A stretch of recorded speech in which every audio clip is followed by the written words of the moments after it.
las empresas comerciales, industriales, por qué le tienen que hacer algo en vez de estar pagando la luz que le viene del suministrador que ya tienen, ¿no? Entonces, no sé, por abrir debate, por empezar con alguien, Carla, por ejemplo, y voy un poquito al azar, pero Carla, cuéntanos, ¿por qué hay que hacer algo?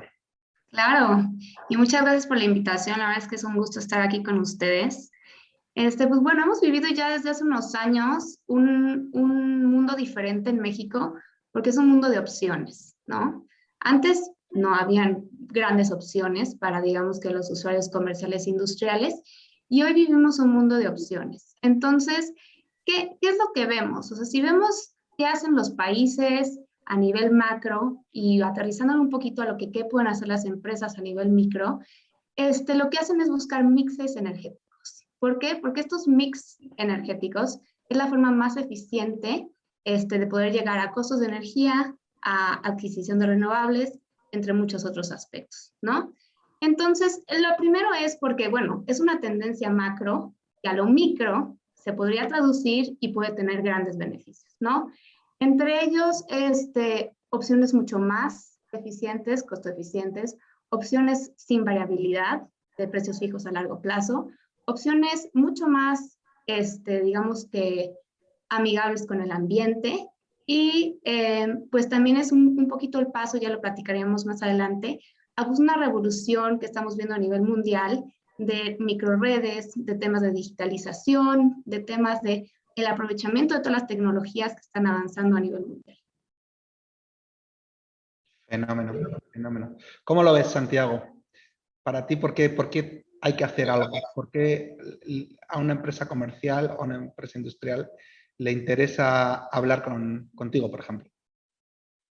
Gracias, Guillermo. Coincido con la visión de Carla, pero creo que simplemente al tratarse de un servicio básico, de un utility, de un costo que todas las empresas comerciales e industriales dependen al 100%, no tener opciones creo que es algo que nadie está dispuesto a hacer, ¿no? O sea, para mí, como dueño de una empresa, de un negocio, el poder salir a buscar, el poder cumplir con mis metas de ESG, el poder presupuestar, el poder tener visibilidad de cómo se calcula el costo de mi energía. O sea, para mí es un tema que al principio vendíamos más como, encontrábamos clientes mucho más frustrados hace 5 años, justo por este tema, ¿no? O sea, lo que tú estás diciendo, lo veíamos en el mercado, en la frustración de nuestros clientes, es decir, no entiendo mi recibo, no sé qué estoy comprando. Y gente sofisticada, ¿no? Que simplemente no tiene acceso a eso. Entonces, para mí hoy esas conversaciones son menos recurrentes y pues es un reflejo de que todos como industria hemos ido abriendo esas opciones a raíz de la reforma y de participar activamente en el sector, y los clientes ya están empezando a tener visibilidad. Pues para mí es una pregunta muy buena y muy obvia, ¿no? El cliente quiere poder tener control de uno de sus gastos principales y tener visibilidad, transparencia, sí, tal cual, ¿no? Entonces, para mí es la respuesta. O sea, nos da visibilidad, nos da transparencia, nos da poder como consumidores. No sé, Son, si te parece que hay algo más que nos dé. Lo han dicho todo muy bien, o sea, lo han recogido muy bien las ideas. Yo creo que no hay peor momento que no hacerlo. Es decir, si uno espera postergar la decisión al año que entra, a ver cómo cambian las cosas, a tomar una decisión que esté en el futuro, no va a ser la mejor decisión. Siempre hay que tomar la decisión en el corto plazo, es decir, ahorita. No hay peor momento, como dicen, ¿cuándo es el mejor momento para entrar a la bolsa? No hay un mejor momento. El tema es entrar, efectivamente, uno puede tener posteriormente pérdidas o ganancias. Pérdidas, pero hasta que no liquidas la posición, pues no tuviste pérdidas. Tu valor, tu portafolio reduce, pero puedes esperar. Y el tema de la energía es, y entrar al mercado, al suministro calificado, Santiago lo recogió muy bien, te da visibilidad, te da transparencia en dónde están tus gastos Y evidentemente te puede dar una visibilidad en cuanto a qué puedes meter de eficiencia energética y en dónde además puedes hacer eficiencia energética, que evidentemente esa es una tarea que constantemente se hace. Guillermo.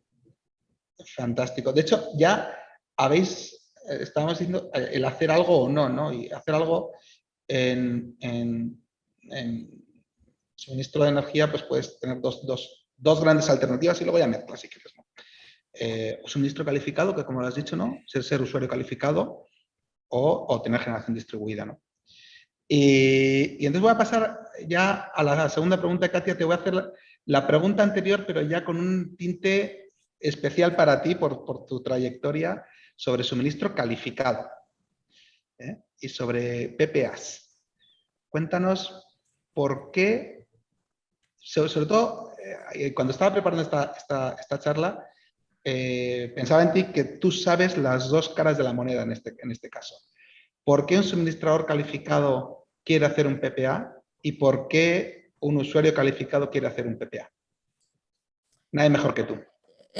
Muchas gracias, buenas tardes a todos. Gracias por la invitación, de nuevo un honor y un gusto estar con ustedes.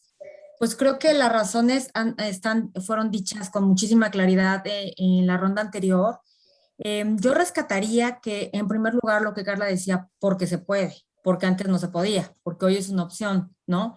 Y esta opción te abre la puerta a muchas cosas. Te abre la puerta, en primer lugar, a mí me parece, de la experiencia que yo tengo, que el 85%, por decir algo, un número, de las empresas que están buscando opciones es porque están tratando de ser más competitivos en sus procesos.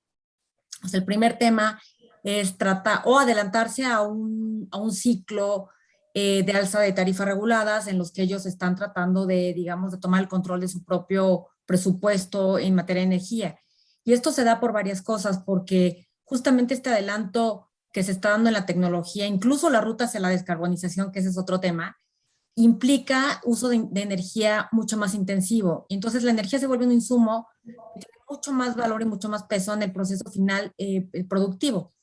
Y esto también nos pone en la posición de decir, no debería ser un cruce de caminos donde es uno u otro. No puedo transitar hacia ser más eficiente y ser menos competitivo. Y creo que los PPAs a largo plazo o a corto plazo, tomar la opción de ser de emigrar al mercado, ya sea a través de un suministrador calificado o como de Acero, la empresa para la que yo trabajo lo hizo, representándose a sí mismo como un usuario calificado que participa en el mercado de manera directa, da varias opciones. La primera es, como decía yo, ser más competitivo. Te da la opción también de tener el control de la tecnología a partir de la cual te quieres suministrar y por tanto de indexarte a índices internacionales globales, en este caso el gas o cualquier otro que tú quieras. Te da la opción de migrar hacia renovables. Cuando uno está en suministro básico a través de la tarifa regulada, no es posible diferenciar la tecnología a partir de la cual te quieres suministrar. Cuando migras al esquema de mercado, sí puedes tú decir la tecnología, si es posible, si quieres tener una huella de carbón menor o hacer una política de net zero, pues puedes ir 100% con renovables. Te da una serie de opciones que además, si tienes la creatividad suficiente para hacer también esquemas de coberturas, de hedging, incluso de la propia molécula, siempre estás apostando que vas a estar por abajo del sistema, del costo del sistema de energía en el país, porque es un sistema que se alimenta a partir de muchas tecnologías y cuando tú puedes optar por escoger tu propio PPA, vas a optar por la tecnología o por la solución que siempre te mantenga por abajo del costo del sistema, ¿no? Es una apuesta, me parece, que cada vez se va entendiendo más, cada vez existen dudas, ya las apuntaban hace un momento, de parte de las cargas de los usuarios, pero me parece que en la medida en que son más los usuarios que van migrando y van viendo los beneficios, llevamos escasos 5 años con el MEM, con el mercado eléctrico mayorista, y en términos de planeación industrial, creo que ya está empezando a dar resultados y ya es posible tomar opciones en las que se puedan mitigar los riesgos a partir de coberturas o de mecanismos flexibles que sean trajes a la medida. Entonces, me parece que por ahí va la cosa, Memo. Gracias, Katia. Pero es muy interesante porque has hablado un momento de largo plazo y corto plazo, ¿no? Y hedging y creatividad. Y creo que está muy relacionado. Igual son Santiago, Carla. Me gustaría hacer foco en eso, en por qué PPAs de largo plazo. ¿Cuál es la ventaja de un PPA a largo plazo para un consumidor? Son, por ejemplo. El precio, Guillermo, el precio es lo que te da la ventaja. Eso ayuda a que el suministrador tome una posición larga con diferentes generadores y eso le ayuda a tener una economía de escala. Largo plazo también te da visibilidad en tus presupuestos de costos de energía y evidentemente es que te da una seguridad de que en un buen tiempo te quitas ese dolor de cabeza como usuario, como consumidor, de qué vaivén regulatorio, bueno, regulatorio quizás no lo sé, pero más bien en qué vaivén de mercado puedas estar. Esa es la gran ventaja. El largo plazo te da precio. Evidentemente no todos los consumidores están aptos o tienen la capacidad para tomar un compromiso a largo plazo.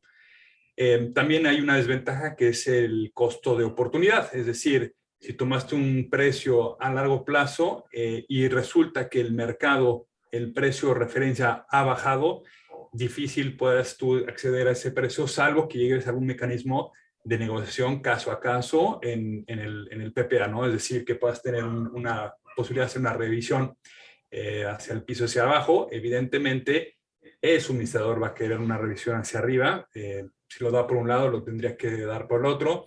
Entonces, pero son puertas que están ahí a que el consumidor puede tener la posibilidad de elegir si entra o no entra esa puerta, ¿no? Básicamente, Guillermo. Gracias. Santiago, me encantaría oír qué opinas de lo que ha dicho Sean, porque tú antes incluso decías que lo que quieres es poder, ¿no? Y tener tu flexibilidad. Y lo relaciono con la creatividad que hablaba Katia. Para un usuario, ¿cómo afecta esto versus un PPA en corto plazo o incluso tratar de sacar beneficio en spot? A ver, es que en mi mente hay dos universos, ¿no? Está el suministro calificado, en el cual creo que Sean le da el clavo. Por naturaleza, la generación en sitio, en DG, vemos las cosas un poco diferente, ¿no? Creo que cualquier forma de financiar o comprar energía, por ejemplo, en un PPA en DG, va a traer un plazo mínimo, pero así ya estirado de 7 años, ¿no? Más el mercado anda en 10, 15, 20 para financiar esto. El tema que pasa aquí es que el cliente tiene que entender los PPAs como Energy as a Service, definitivamente, cualquier PPA, sea de suministro calificado o sea un PPA en DG. Pero en DG pues, estás financiando activos específicos para el sitio, ¿no? Y ahí, ¿qué pasa? Pues que al final, si tienes un PPA, por ejemplo, a 10 o 15 años, sin valor residual, pues el activo es tuyo. Entonces es una mezcla, o sea, como cliente, ¿no? Es una mezcla de ver la energía como un servicio y beneficiarte de lo que dijo Sean a largo plazo, precios muy competitivos, la energía como un servicio, desentenderte de la operación del activo, pero al final ser dueño del activo. Entonces, nosotros hemos encontrado un mercado que está muy hambriento de este tipo de servicio porque todavía tiene un back-end, una cola de flujos que van a ser suyos posterior al PPA. Yo tal vez ya estoy aquí adelantándome un par de temas, pero a mí el DG por naturaleza va a ser un plazo un poco más alto porque es infraestructura específica para el cliente, con costos de capital un poquito más altos que el suministro y el utility scale. Pero también trae otras cosas muy interesantes como esto de eventualmente ser dueño de los activos, ¿no? Entonces, de mi lado, que estoy mucho más enfocado en DG, pues esa sería mi opinión. Carla, te han hablado. Claro, creo que coincido. Tiene que haber una distinción entre los PPAs de suministro y los PPAs de DG, y que muchas veces no están peleados. O sea, si volvemos a lo que platicaba de los mixes, hay empresas que tienen de los dos, ¿no? Entonces, lo que es interesante es ver que se busca, por ejemplo, en el tema de DG en PPAs, también se busca flexibilidad, ¿no? O sea, para poder adquirir el activo, se están asegurando un precio a largo plazo, migrando a tecnología sin inversión, Sin embargo, muchas veces lo que necesitan es flexibilidad para decidir si quieren o no adquirir ese activo antes y tener un costo de nivelado de energía mucho más bajo, ¿no? Entonces, creo que es algo súper interesante porque estamos tocando ahora sí que los dos tipos de PPAs que se ven en México, que son de suministro y de generación distribuida. Y bueno, o sea, platicando un poco del corto plazo, ¿qué es lo que le da a los clientes ese corto plazo? Pues les da es lo que decía Sean, esa oportunidad de decidir qué hacer en 3 años, ¿no? Con toda la evolución de la tecnología, las opciones, etcétera, que hay en el mercado. Platícanos un poco más, Carla, por favor. Generación distribuida. ¿Qué es eso? Empezando por, ¿qué es eso? Para un industrial que hoy quiere saber por primera vez que puede hacer algo, ¿qué es eso de generación distribuida? Claro, con mucho gusto. O sea, bueno, empezando por ahí, estamos hablando de lo que es la generación que es en sitio, que es atrás del medidor, ¿no? Tenemos lo que es generación off-site, que pueden ser plantas de muchos tipos, y tenemos generación atrás del medidor, que va a ser consumida en el sitio en la que se está produciendo, básicamente. Y hay diferentes tipos, nosotros nos enfocamos en la solar, pero puede ser gas natural, etcétera, ¿no? ¿Y qué vemos con esta generación distribuida? Pues que se puede alcanzar, digamos que en México por ley, sin permisos regulatorios, hasta un umbral de 500 kilowatts, ¿no? Ese es como el primer brinco que tiene la ley, y pueden, digamos que los usuarios decidir poner esto por medidor.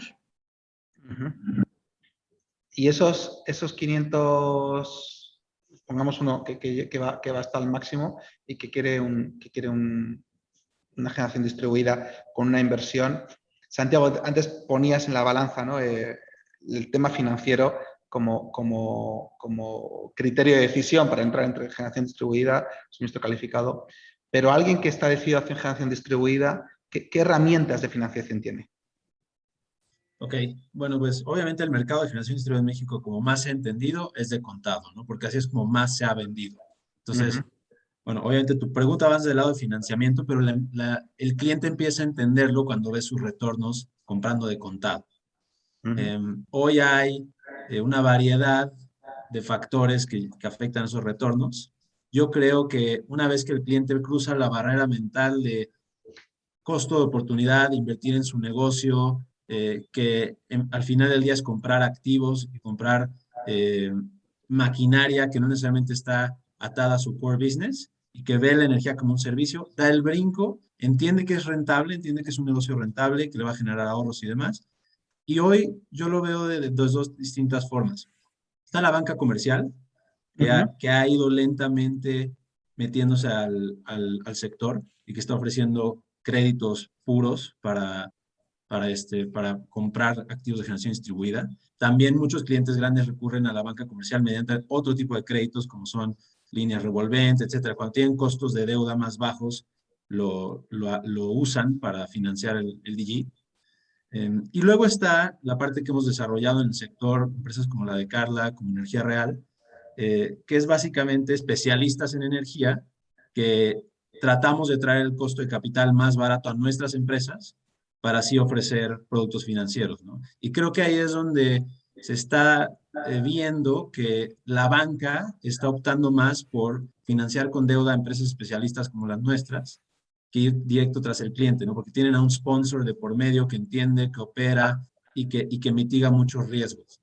Entonces, en nuestro caso, ahorita cerramos una alianza con Riverstone, que es un fondo muy grande.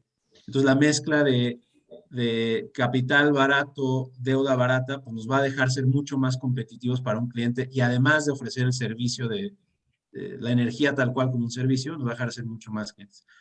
O sea, resumiendo un poco, el cliente puede, obviamente, ir tras sus propios proveedores de financiamiento, que sería alguna línea de deuda barata que ya tenga por alguna razón, ampliarla y usarla para esto. Puede ir tras cierto tipo de project finance que hoy la banca comercial está empezando a diseñar y ha avanzado para las empresas específicas, o puede ir tras empresas como Energía Real, que le pueden dar distintas opciones y puntualmente arrendamientos y PPAs para hacerse de los equipos o hacerse de la energía. Ahí entras ya en distintas cosas. Tienen, obviamente, en DG tienes un tema de depreciación fiscal que es útil para algunos clientes. Entonces, al comprar a través de un arrendamiento o de contado la generación distribuida, puedes tener un beneficio fiscal. Otros simplemente quieren el gasto y la energía, y para eso estamos empresas como nosotros, ¿no? Y bueno, creo que esas son las opciones que han ido evolucionando. Como hemos platicado, existen híbridos, hay empresas que empiezan y se apalancan un poco de la deuda que ya tienen y después ya migran hacia una empresa con energía real o hacen híbridos. Claramente también está bien no tener todo en tus libros. Cada empresa tiene que hacer un análisis ad hoc, dependiendo de la situación en la que esté, lo que más le convenga. Pero yo creo que hacia donde va México es hacia costos más baratos de la energía a través de sponsors que tienen acceso a volúmenes más altos de capital y deuda, ¿no? Eso es como yo lo veo. Oye, qué bueno que comentas lo de costos más baratos, porque no podemos dejar de hablar en estos paneles para comercial y para industrial, que está el lado de cómo te suministras y el lado de cómo lo usas, ¿no? Y esa es la parte más de eficiencia, ¿no? No quiero dejar de tocar en este panel la parte de eficiencia por parte de los usuarios calificados o no, ¿no? Entonces, Katia, te voy a atacar a ti otra vez. Eficiencia. ¿Qué hace una gran siderurgia como la vuestra? ¿Qué hace una gran siderúrgica por la eficiencia energética, por el buen uso de la energía? Pues yo creo que es un tema toral del que poco se habla, porque de nada te sirve tener un PPA, por más competitivo que sea, si no tienes el mecanismo y los instrumentos para para hacer un buen uso de ese. Es un insumo al final de cuentas más, pero creo que sigue habiendo retos importantes en un proceso industrial que tiene que ver ya directamente con el uso de la energía. Antes, digamos, había opciones que la propia CFE daba a los usuarios intensivos, en las que había tarifas específicas como tarifas interrumpibles, en el que una empresa podía pagar quizá una tarifa menor a cambio de saber que en un momento dado, cuando la red el sistema estuviera restringido, el margen de reserva estuviera comprometido, pues eran cargas que estaban, digamos, iban a ser suspendidas o tiradas, ¿no?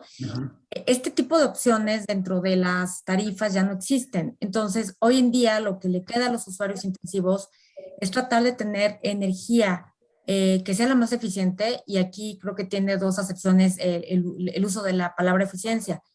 El tipo de energía que compras, que tiene que ser energía, y si es renovable, pues es energía, digamos que de suyo ya trae un componente de eficiencia, o si es energía térmica que esté generada a partir de insumos que sean eficientes, ¿no? Pues el único que queda de los térmicos es el gas natural y pues en entredicho para muchos, ¿no?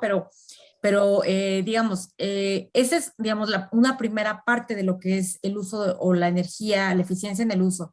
La siguiente parte, que es un reto muy especial, cuando un suministrador se va, firma el contrato y se queda la empresa con el uso de la energía, creo que viene todo un proceso de adoctrinamiento con los ingenieros en planta, en donde necesitas también tú hacer este manejo, y depende del riesgo que la empresa quiera tomar, ¿no? Si el riesgo quiere si la empresa quiere inyectar energía a la red en las horas en las que son horas más caras y quiere hacer algo de arbitraje, bueno, pues habrá que hacer todo un despliegue y de sistemas, obviamente, para poder hacer esa coordinación específica con el proceso industrial. Lo mismo pasa si tú tomas un PPA o alguna opción en la que el componente de potencia o de capacidad no esté cubierto. Entonces, es importante también hacer este ejercicio de saber que hay 100 horas críticas a lo largo del año random y que las sabrás hasta que hayan ocurrido, en las que si tú tienes un consumo más intensivo en esas horas, a partir de ciertos indicadores estadísticos que ya se tienen, por supuesto, como el verano, etcétera, la temperatura, etcétera, bueno, es decir, los ciclos estacionales y algunas restricciones de la red que se pueden planear pero no predecir. Es importante que también desde el punto de vista de consumo se tenga esa sensibilidad. Entonces creo que la eficiencia es un concepto que no se acaba al momento de firmar un PPA. Viene todo este proceso de generar la matriz a partir de la cual se va a suministrar una empresa. Lo mismo hablando y siguiendo con el hilo conductor de lo que se mencionaba aquí, estas matrices o estos portafolios en los que se puede integrar en las empresas. Empresas grandes, intensivamente consumidoras como la nuestra, pues no nos suministramos a partir de una sola fuente. Tenemos un portafolio diverso en el cual sabemos que en función del tipo de tensión, de la ubicación de la carga, de la flexibilidad que tengamos en el manejo industrial de esa carga, es decir, el perfil de carga que se tenga, podemos o no suministrarnos de ciertas tecnologías. Y creo que eso también implica un análisis muy concienzudo, que hoy en día hay empresas suministradores o empresas que te ayudan a hacer ese análisis para saber cuál es ese traje a la medida, no solamente en un solo PPA, sino como una solución integral a todas tus necesidades. Entonces, creo que la eficiencia es, empezaba yo hablando en mi intervención anterior por la competitividad, pero la competitividad y la eficiencia son dos conceptos que van intrínsecamente ligados y que el uno sin el otro pues simplemente se desdibuja. Muy bien. Además, esas empresas también yo creo que te ayudan también con un complemento regulatorio, ¿no? Que anda por ahí volando, ¿no? Como código de red. Y que yo creo que empresas como la vuestra, ya el código de red es algo que lo ven no solo por cumplimiento, sino por conciencia y por eficiencia de costo, ¿no? Pero que en México tenemos mucho que andar ahí, ¿no? Sean, ¿cómo ves tú el mundo de la eficiencia para el comercial y el industrial? Bueno, eso yo creo que es indispensable. Primero, antes de estar, yo creo que buscando PPAs, que bueno, es necesario, primero hay que verse adentro. Y pongo un ejemplo muy claro. Nosotros en nuestra casa siempre nos estamos quejando que el recibo de la luz está muy alto y no nos volteamos a ver que pues, el refrigerador ya tiene sus años. Simplemente es un ejemplo muy sencillo que hay que empezar por casa. El aire acondicionado también. Resulta que ya está viejito. Entonces, por ahí hay que empezar.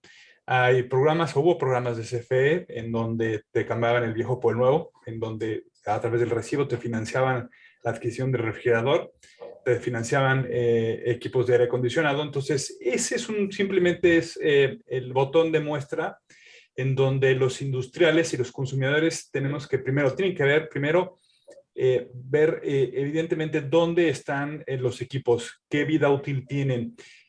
Lo que dijo Katia, que es fundamental, y eso es lo que nosotros nos dedicamos, es ayudar a empresas como la Katia a sacar cuál es el mejor perfil y cómo es la mejor oferta en un perfil de consumo. Evidentemente hay restaurantes en donde nosotros hemos visto que no tienen consumo por la mañana y tienen consumo muy alto por la tarde, y hay restaurantes en donde nada más tienen consumo por la mañana y a mediodía y no tienen por la tarde y por la noche. Entonces simplemente hay que hacer un swap en ese sentido. Hay que buscar que los industriales y los comercios busquen mecanismos de eficiencia energética, cambiar las luminarias, eficientear los equipos, y ya después de haber reducido su consumo a un nivel en donde podamos tener una visibilidad, una predecibilidad de estabilidad en el consumo por equipos, independientemente bueno, combinando con la parte de la estacionalidad y además las posibilidades de crecimiento que pudieran tener, entonces ya entramos y buscamos un suministro energético. Y evidentemente nosotros estamos por la labor de que sea un suministro energético renovable. En Estados Unidos es impresionante ya el tema de la movilidad eléctrica. Por citar un ejemplo, hay escuelas en donde ya están haciendo la infraestructura para establecer la movilidad eléctrica de los camiones, y en el servicio postal también. Entonces, es evidente que la eficiencia energética va primero, luego va el tema de la adquisición de la energía, y posteriormente buscar constantemente, como Katy lo ha dicho, la eficiencia o la mejora en el consumo y de cómo poder aprovechar tu suministro. Ojalá, y no sea muy tarde para México, pero necesitamos empezar a buscar temas de electromovilidad en México, y perdón que cambie el tema, pero eso es parte de la eficiencia energética. No es posible que tengamos coches de combustión interna en donde el tema de la contaminación en la Ciudad de México es cada día más grande, y mira que yo viví ahí 40 años de mi vida. Es impresionante, cada marzo, cada abril, cada primavera, y luego en diciembre las inversiones térmicas y el tema de los, digamos, de la contaminación.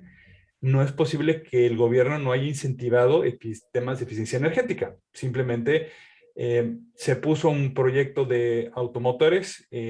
Hay el incentivo de que los coches que tengan o que sean de modelo reciente estén exentos de una verificación constante. Pero hay que pasar también a los equipos eléctricos, aires acondicionados. Es impresionante cómo hay aires acondicionados en nuestro país que tú te das cuenta por el norte que son equipos ya viejos, que consumen más de lo que realmente deberían estar consumiendo. Entonces, la verdad es que hay que ir con la mano. Para capital privado hay mucha posibilidad de oportunidad en este sentido. Si el gobierno no quiere fomentar este tema, capital privado puede entrar. Y hay mecanismos para hacerlo. Entonces, alumbrado, un caso muy típico en temas de gobierno. El alumbrado ha sido un éxito en temas de eficiencia energética, en donde el municipio se ahorra simplemente con el cambio de las luminarias y eficientar el consumo en cuanto a saber precisamente estacionalmente cuándo debe prenderse y cuándo debe apagarse la luz. Con eso ha sido suficiente para que tengan un ahorro palpable. Sí, no, podría parecer que se salía del tema, pero no lo creo tanto, Sono. Yo creo que cuando tú ves demanda irresponsable a nivel macro, al final el precio sube. Hoy hay en un país conocido para mí, en España, récord en el mercado spot del megavatio, 140 euros el megavatio. Y mucho tiene que ver con lo que has tocado, con aires acondicionados obsoletos, con gran demanda, época de gran calor, con lo cual parece que se sale del tema, pero no, porque al final nos repercute a todos en un contrato eléctrico más caro, ¿no? En bombeo agrícola también, es decir, si bien hay incentivos a la tarifa, pero a ver, digamos, también vean cómo están los equipos de bombeo, que son equipos que son también antiquísimos, ¿no? Y no los quieren cambiar por, no sé, la cultura de ahí viene el equipo y hay que mantenerlo toda la vida. Y repito, me vuelvo al ejemplo de nuestra casa, el frigorífico, en donde es prácticamente un tabú cambiarlo, ¿no? Sí. Y estamos tocando un tema que además ya hay pregunta del público que aprovecho para meterla, ¿no? El tema geográfico, en decisiones tanto y la pregunta exactamente pues habla de cómo cambia la geografía, qué estrategia es más efectiva, ¿no? Claro, si miro a Carla, probablemente uno de los criterios geográficos es el recurso, dónde está el recurso, ¿no? Pero si pienso en un suministro calificado, pues también dependerá del PNL de turno, ¿no? Entonces, pues por empezar por alguien, Carla, cuéntanos cómo afecta en tus clientes o en lo que tú has visto. ¿Cómo claro, afecta? ¿no? Y creo que se tocan puntos muy interesantes. El tema de recursos es fundamental. O sea, México es un país con una relación privilegiada, sin embargo, es muy diversa, ¿no? O sea, tenemos puntos como Veracruz y tenemos puntos como Baja California, ¿no? Es un punto muy importante el tema geográfico, pero también tenemos que voltear a ver, con los temas comerciales industriales, tenemos a comerciales industriales con comportamientos completamente diferentes. Entonces, no es nada más un tema regional, sino también es un tema interno de empresa, de estrategia, de ver cuáles son sus necesidades en cada punto, cuáles son sus insumos en cada punto, cuáles son sus procesos, cuál es su espacio disponible, y para qué más se puede utilizar, por ejemplo, en el caso de energía solar, la energía solar, ¿no? O sea, por ejemplo, vemos mucho en el norte que también utilizan la energía solar como además de estrategia de marketing, como estrategia para poner estacionamientos solares para bajar las temperaturas de los coches o incluso de las naves industriales, ¿no? En zonas en donde se necesita, por ejemplo, aire acondicionado, 1 o 2 grados pueden empezar a hacer la diferencia y conectarse con todo el tema que platicaban Katy y Sean de las eficiencias energéticas, ¿no? Entonces, es un tema interesante en donde la geografía funge una parte importante, pero también digamos que los comportamientos de la empresa van a ser muy importantes para entender cuáles son sus necesidades y encontrar un fit entre la tecnología, la estrategia y a lo que yo siempre vuelvo, a ese mix para poder encontrar la parte más eficiente para ellos. ¿Alguien que quiera añadir algo a la parte geográfica, a la componente geográfica en vuestra toma de decisiones? Sí, yo creo que este tema geográfico cada vez toma sobre todo para las opciones que son off-site, ¿no? Porque creo que on-site es muy claro, es behind the meter y creo que el riesgo está mitigado de esta manera. Pero cuando uno está también viendo opciones de suministro a partir de soluciones off-site, me parece que es muy importante el tener en cuenta las tarifas reguladas y sobre todo el componente de congestión que está vinculado con la topografía de la red, pero también con la geografía de donde se encuentra la carga versus donde se encuentra la central de generación. Entonces, me parece que hay este concepto de la diferencia nodal que existe y existirá siempre, pero que en países como México en los últimos años está siendo cada vez más presente y me parece que es muy importante tomar en cuenta cuando cualquier suministrador está haciendo una propuesta y del otro lado un usuario está revisando esa propuesta.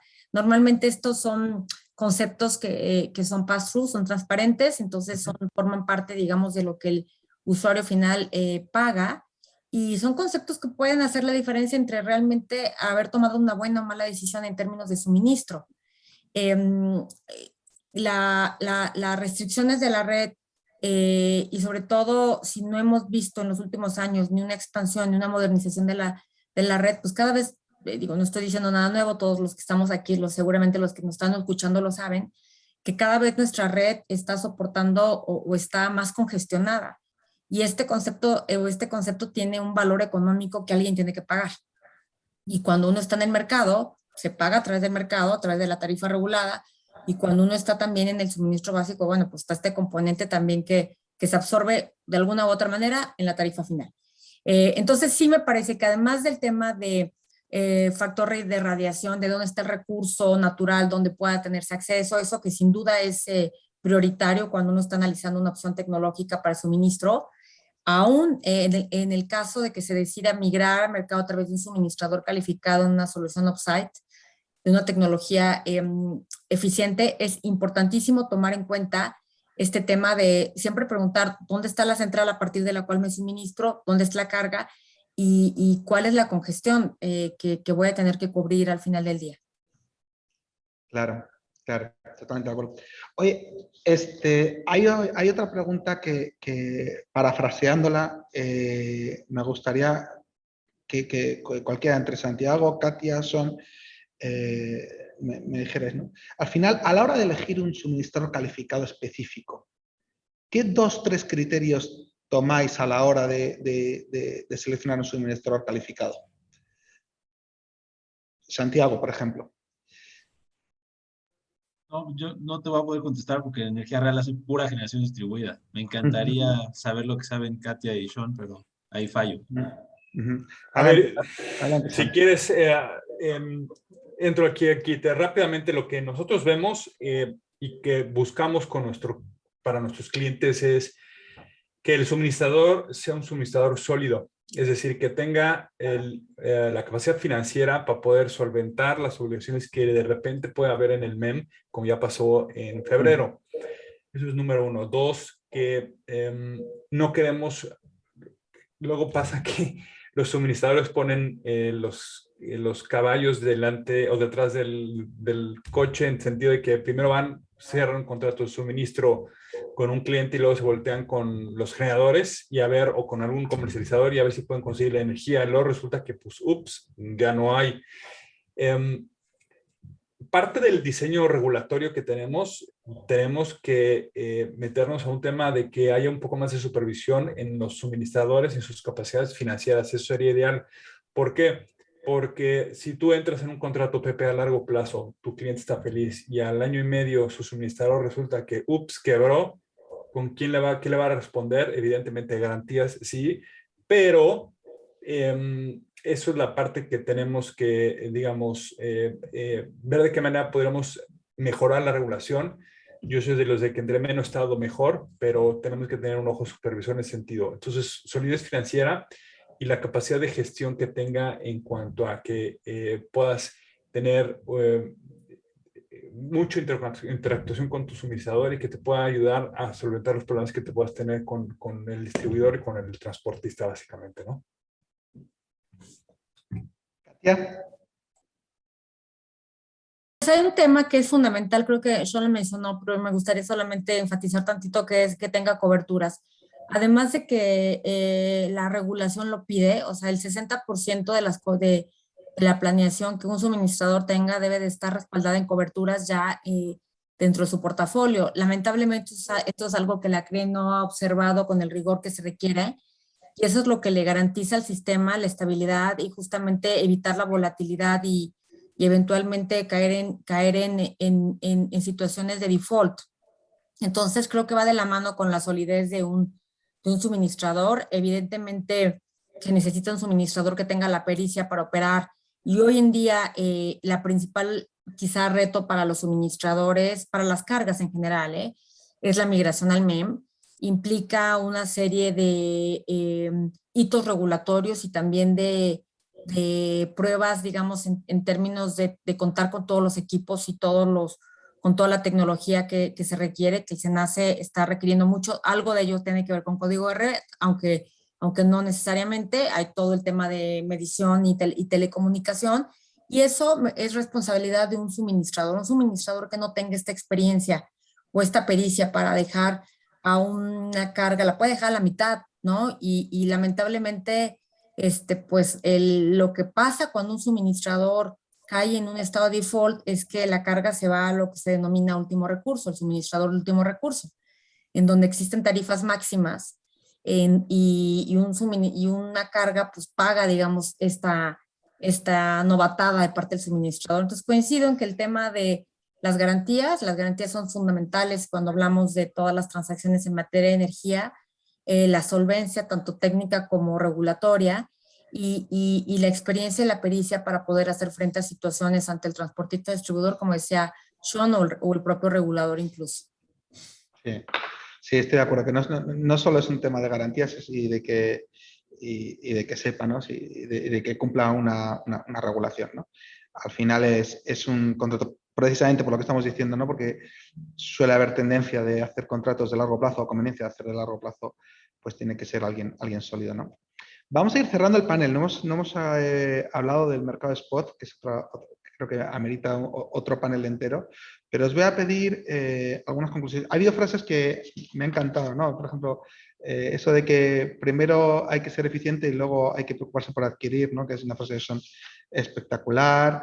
Las claves de financiación que nos ha dado Santiago también me ha parecido maravilloso. Y la frase de Katia de cómo el hedging y la creatividad pueden influir muchísimo en la eficiencia, ¿no? Entonces, Carla, voy a empezar por ti. Principales conclusiones en lo que a tu campo se refiere. ¿Cuáles son tus últimas recomendaciones a un empresario? Claro. A mí me encantaría platicar, obviamente, desde la parte on-site, desde la parte de generación distribuida, en donde pues, los precios solares se han convertido en los precios más competitivos a nivel mundial.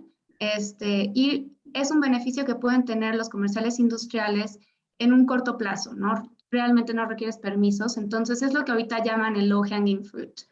Entonces, más que nada, los invitamos a empezar a evaluar estos sistemas híbridos que comienzan con esta base on-site. Y esta base on-site, la verdad es que tiene muchos beneficios.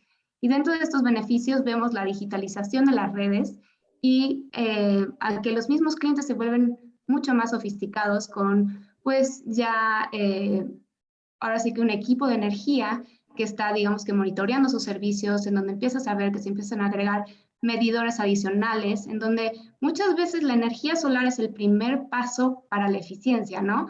Que entiendo totalmente lo que dice Sean, que es algo que nosotros también creemos fielmente. Primero hay que ser eficientes y luego hay que ver qué más generamos.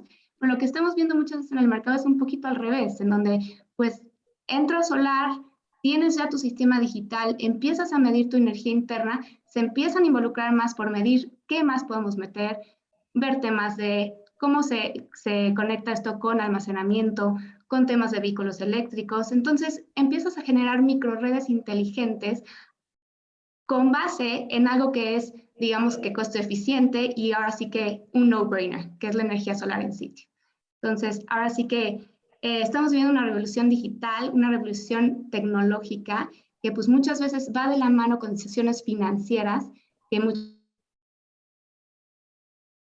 veces pueden empezar a hacer la energía solar en sitio. Microredes inteligentes. Y es verdad que has tocado un tema que además a mí me toca personalmente, que es el tema de cómo la digitalización puede ayudar tanto en el lado de suministro como en el lado de eficiencia, ¿no? Pero creo que también es para otro panel interesantísimo, Carla, y muchísimas gracias. Santiago, tus últimos hints.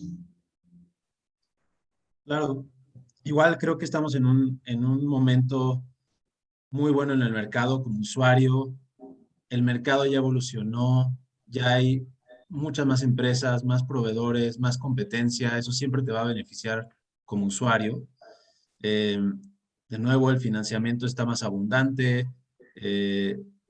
Las tarifas y los costos de instalación las tarifas han subido, los costos de instalación han bajado. Creo que es un excelente momento para tomar una decisión y hacer algún tipo de PPA o procura de energía distinta a la que tienes, sin duda. Y luego, Guillermo, me encantó que metieras a este panel el tema de eficiencia energética, y igual para agregar otros 2 centavos, porque creo que ese no es un tema que se hable suficiente, sobre todo del lado de generación en sitio y generación distribuida, como empresas que ofrecemos los servicios RER, energía real, todas las que estamos en este sector. Creo que tenemos que impulsar a nuestros clientes a que primero tomen medidas de eficiencia energética antes que cualquier otra cosa. Nosotros mismos tenemos que dimensionar los sistemas solares no al 100% de su consumo, para siempre incentivarlos a bajar. Para eso nosotros ya estamos metiendo sensores, IoT, una plataforma específica para que el cliente haga la tarea junto con nuestro PPA de bajar su consumo. Más ahora que viene tanto en boga el tema de baterías, que va a ser importante en los siguientes años. Antes de cualquier cosa tienes que tener información de tu consumo, tus perfiles de carga. Entonces, importantísimo lo que mencionaste de conocer tu consumo y eficientarlo. Energía Real está invirtiendo mucho por ese lado. Y bueno, como usuario, repito, creo que es un excelente momento para estar ahorita en el mercado. Hay muchísimas opciones y de nuestro lado vemos la generación in sitio, como dijo Carla, como low hanging fruit, definitivamente. Desde el punto de vista regulatorio también ya hemos visto cómo ha evolucionado, más o menos qué podemos esperar los siguientes 3 años. Entonces, la verdad es que si quieres hacer algo ahora, es una excelente herramienta. Decías que el mercado ya ha evolucionado, ¿no? Y yo creo que, hombre, si pensamos en la primera conversación que tuve yo con Katia hace yo no sé cuántos años a hoy, ha evolucionado mucho. Si pensamos en lo que vamos a seguir hablando en otros tantos años, por ejemplo, queda mucho por evolucionar, ¿no? Y en ese sentido, probablemente expertos como ustedes son fundamentales, y conocerlas a ustedes y estar cerca de ustedes va a ser fundamental, porque este mercado probablemente ha evolucionado mucho, como tú dices, pero le queda mucho por evolucionar también. Katia, tienes la responsabilidad de ser la estrella cerrante del panel.